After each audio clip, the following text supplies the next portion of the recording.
እንኳን ለፋሲካ በዓል በሰላም አደረሳችሁ። እንደምትመለከቱት ጠዋት ተነስተን ዶሮ እየበላን ነው። አመት በዓል ለምን እንደሆነ አላውቅም። እንቅልፍ ነው የሚለኝ ነው። በግድ ነው ማዘር የምትቀሰቅሰኝ። በግድ ነው የምትቀሰቅሰኝ። እንዴት ነበረ አመት በዓል? እንዴት ነው ጠዋት?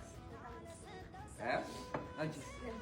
እኔ በቀተኝቼ አስር ጊዜ መስሎኝ ቀሰቀሱኝ። እኔ ምን መስላችሁ? ዋ አሮቶይ አንቺ የኔ ጣፋጭ ምንድነው ማረግሽ?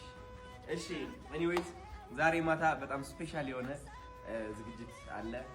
ወደዛ እንሄዳለን ሙሉ ቤተሰብ ማለት ነው። ከዛ ደግሞ ሌላ ሰርፕራይዝ አለ ጋይስ። ዛሬ ብሎጎች ጠብቁ እንዳትተኙ። እንወዳቸዋለን። እስኪ 1 2 3 እንወዳቸዋለን። 1 2 3 እንወዳቸዋለን። ለምን ማዘር ኦኬ ማዘር እናወራለን።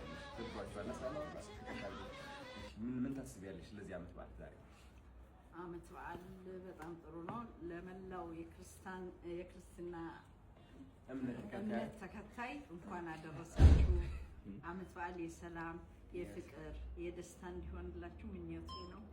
እኔ ምኞቴ ነው። ከዛ ደግሞ ቶኪዮ ማለች እዚህ መብላት ፈልጋ ቁጭ ብላ በቃ ይሄው ዶሮ እየጠበቀች ነው ያለችው ነው። የሚገርም አመት በዓል ነው። ማታ ግን ሰርፕራይዝ አላችሁ፣ ስፔሻል የሆነ ሰርፕራይዝ። ሁሉ ፋሚሊ ይሰባሰባል እና ጠብቁ ቪዲዮ። ወዳችኋለሁ። ቻው